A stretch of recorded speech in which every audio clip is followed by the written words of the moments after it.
Ladies and gentlemen, welcome to the world's largest FinTech festival. Our festival is getting bigger. This year, we have 40,000 participants. That's one-third more than last year. And this year, we also hope we have made your experience better and richer in content. We have put in topics that we think will be more interesting to you, such as the ASEAN market, financial inclusion, as well as AI in FinTech. Our FinTech journey in Singapore is a relatively young one. FinTech is relatively new in Singapore, but I think it's a very promising journey. The entire sector is bubbling with excitement.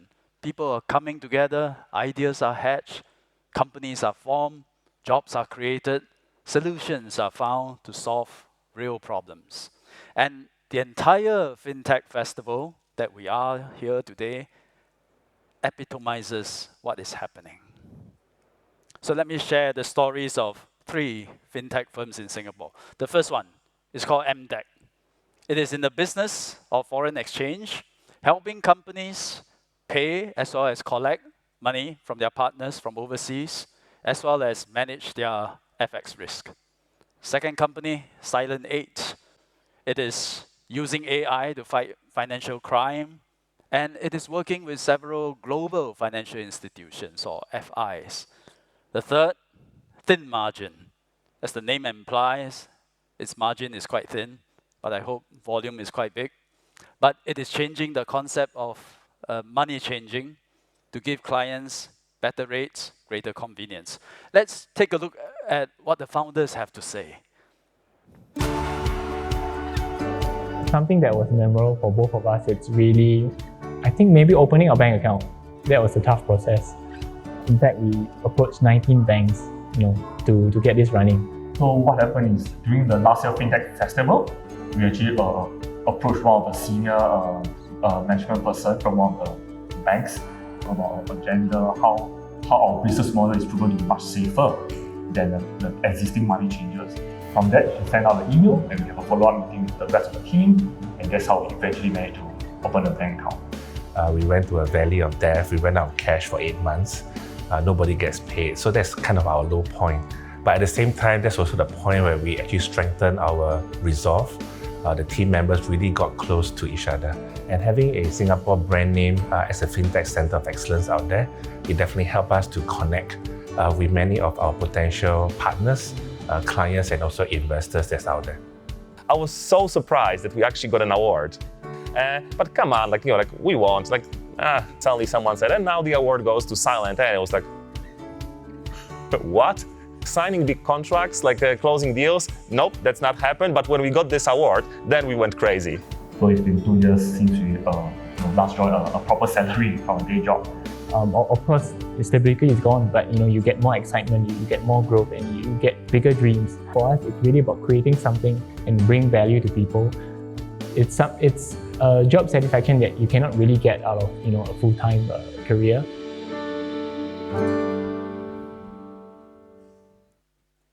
Wonderful, inspiring stories. Today, I stand here facing quite tough competition because early in the morning, Prime Minister Modi said, come to India. And just now, the governor from Kenya said, come to Kenya. So today, I'm telling you, come to Singapore, and you're already in Singapore. But these are 3 companies out of many companies that have decided to come to Singapore. Why did they decide to build their dreams here in Singapore? I think there are 3 main reasons, which is what I want to talk about today. The first simple reason is Singapore is a great place.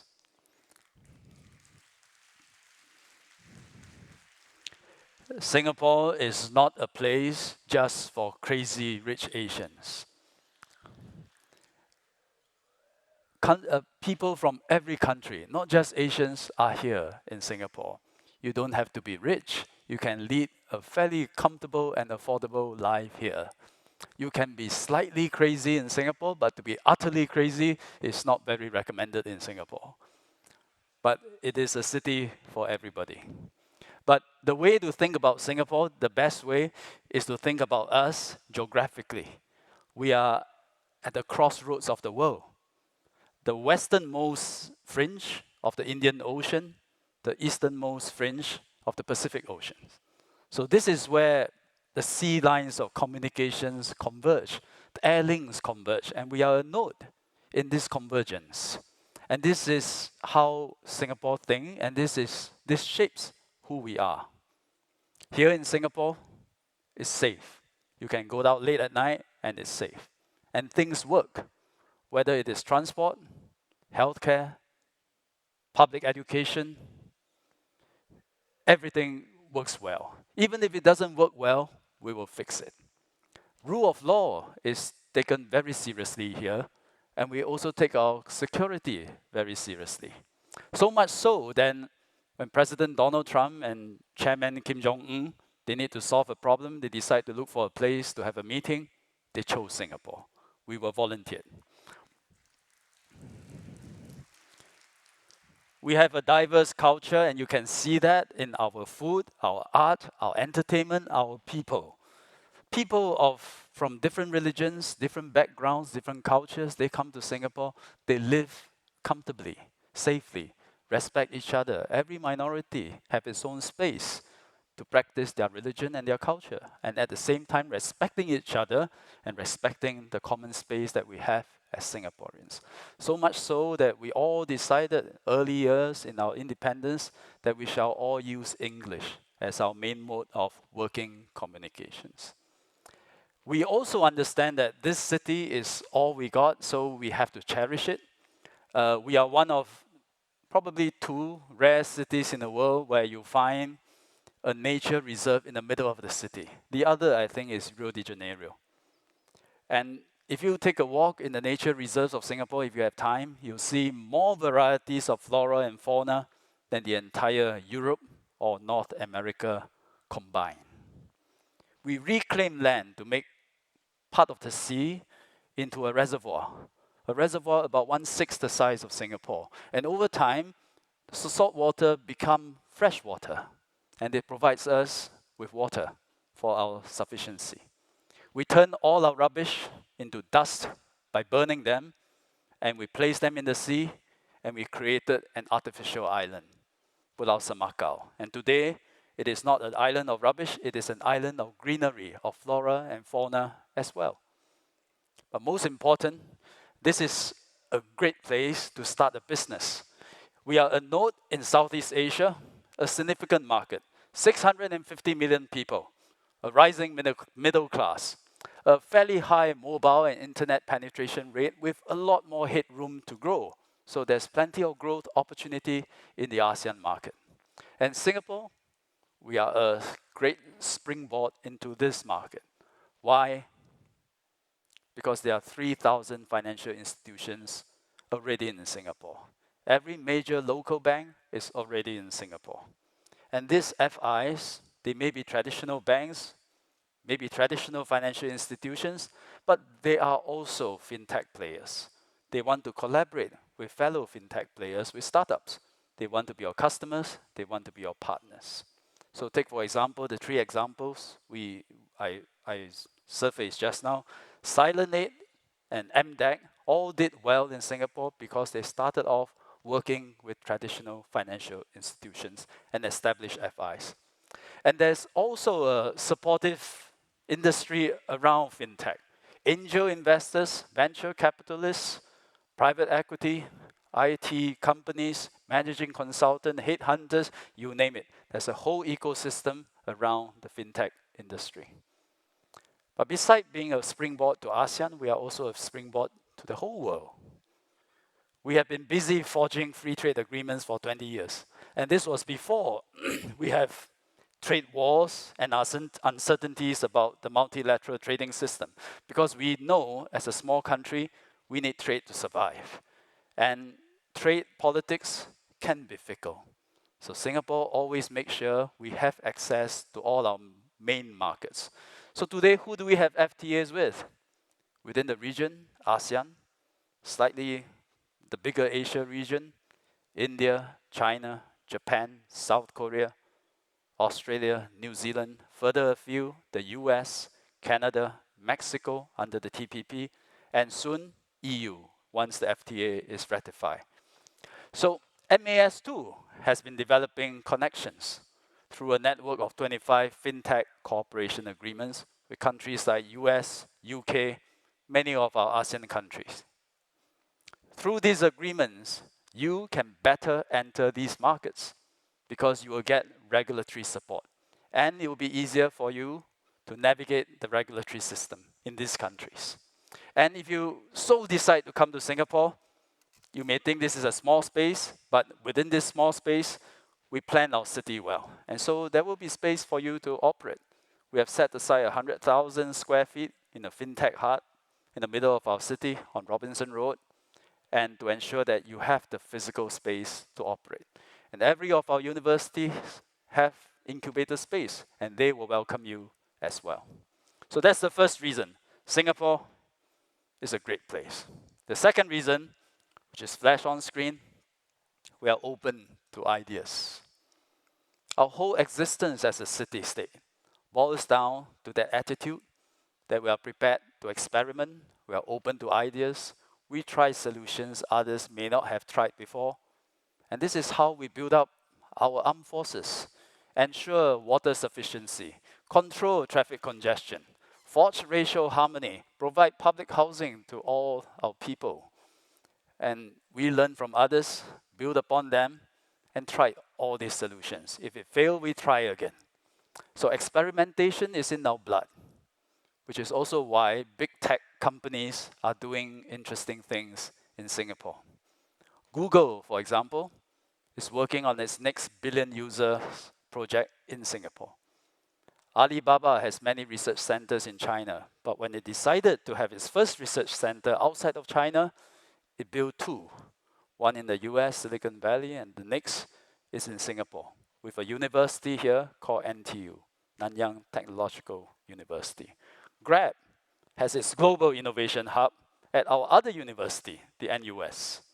MasterCard is housing its largest innovative lab in the world in Singapore to find the next digital payment breakthrough. And still others, PayPal, Siemens, Dyson, HP, Amazon Prime, they're all putting their research and innovation hub in Singapore. MAS is committed to support experimentation and innovation. There are two examples of this at work that I think illustrate this well.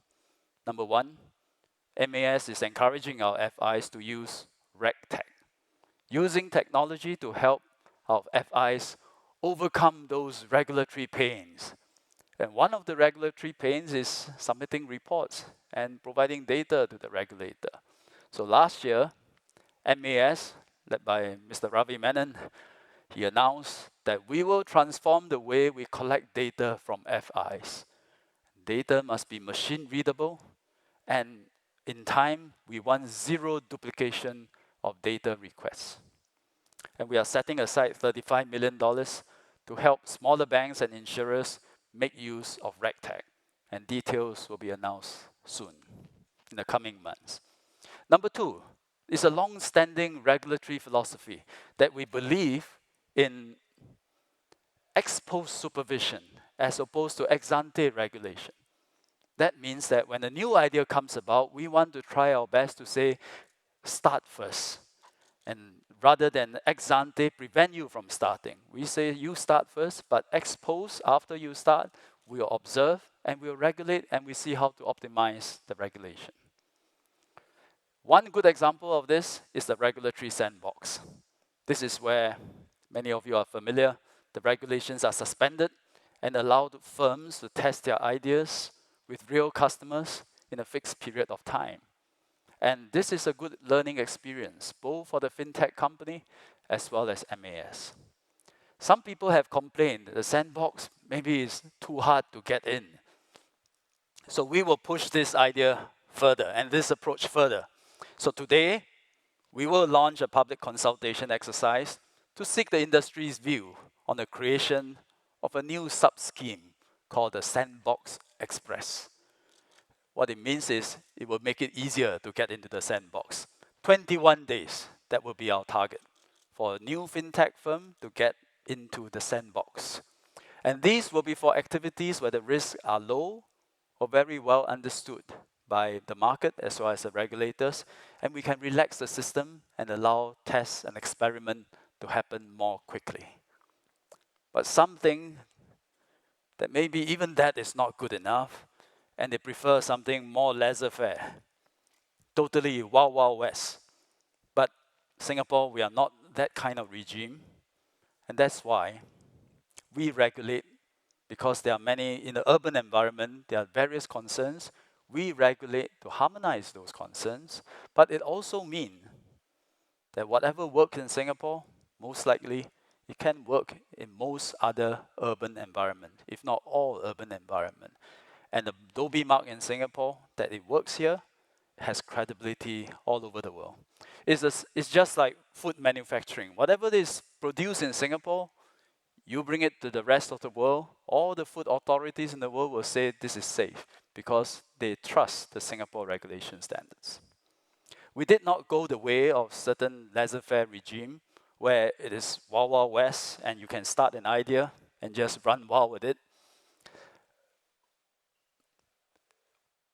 One example is the e-payment system. When it's fully laissez-faire, the e-payment system or the wallets can grow so fast, it takes over the entire financial system.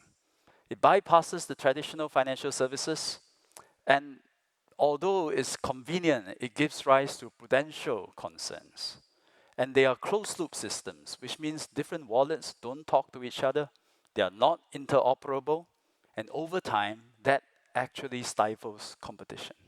So when it comes to e-payment, we decided very consciously, let's take a little bit more time, but make sure that we have a system that is open architecture and promotes competition and supports fintech development.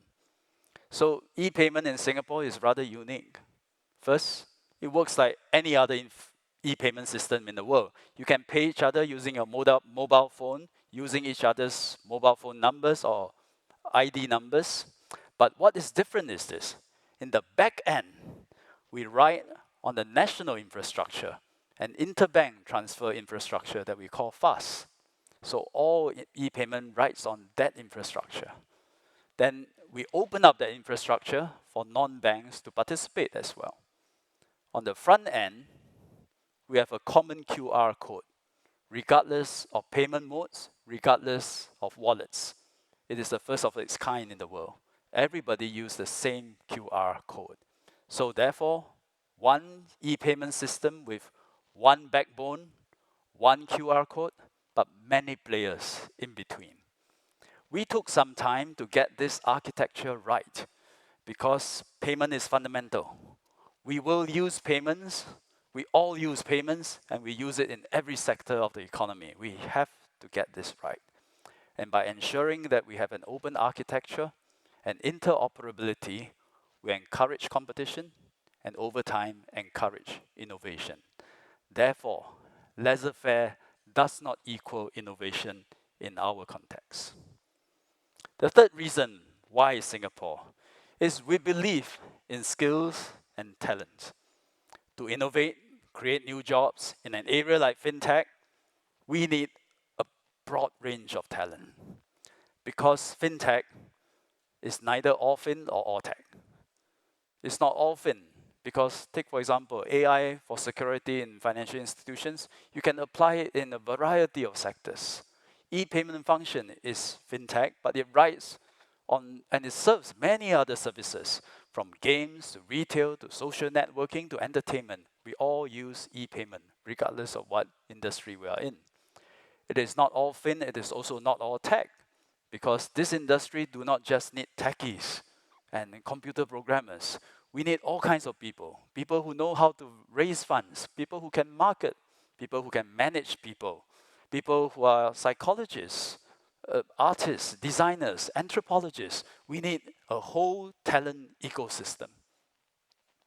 That's why the most important aspect of supporting fintech in the area of talent and skills is our education system. That is how we develop our talent.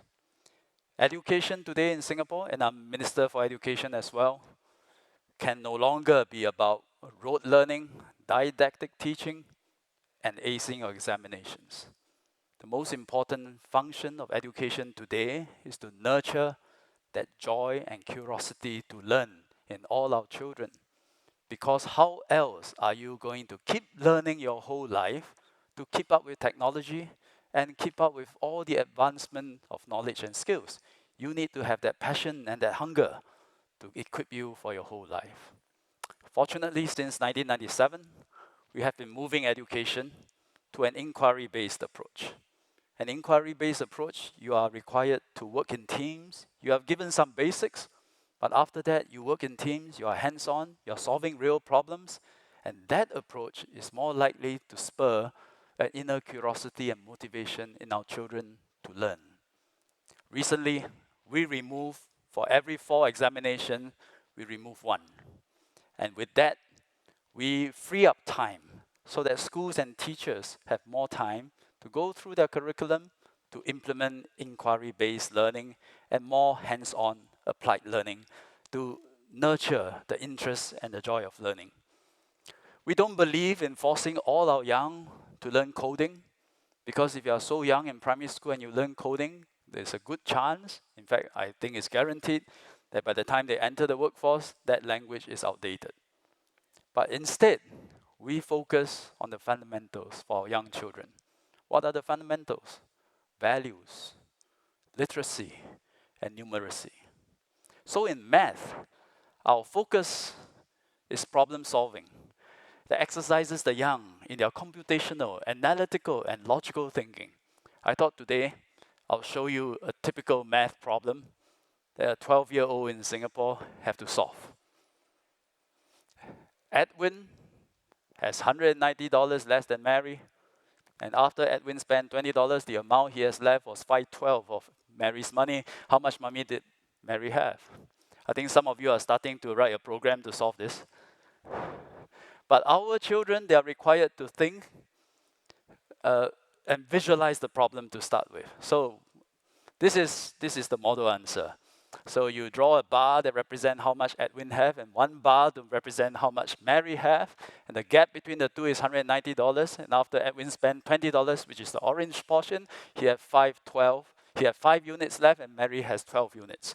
So once you visualize it like that, between 5 units and 12 units, there's 7 units. 7 units represent $210, which is 20 plus 190, which means 1 unit is $30. So how much Mary has is 12 times $30 is $360, which is the answer.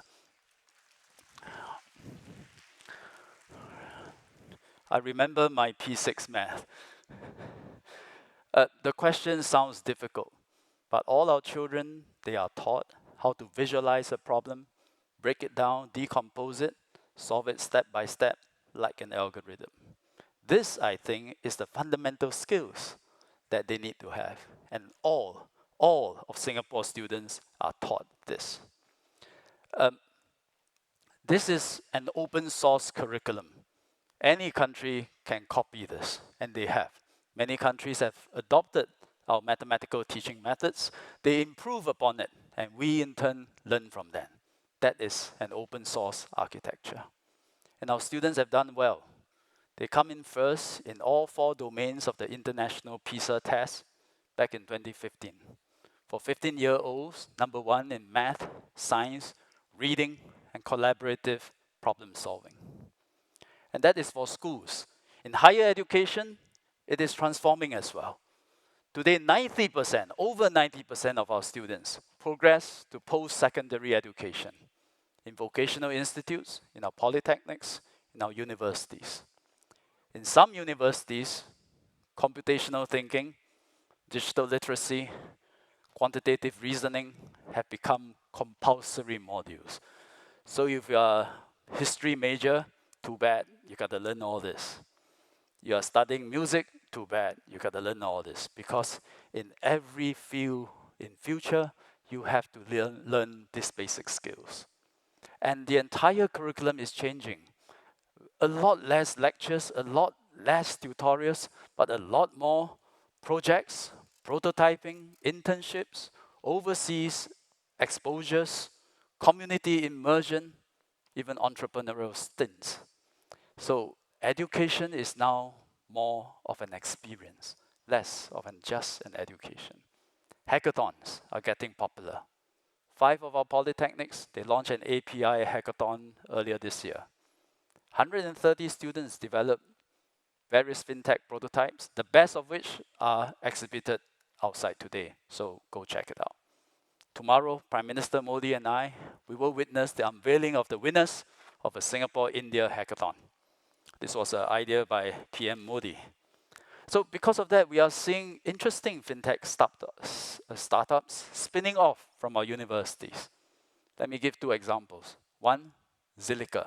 Some of you may know about the company. Spun out from NUS, founded by NUS Computing Research, past and present. It is transforming the world of blockchain through a technique called sharding. It is a concept that's developed within NUS.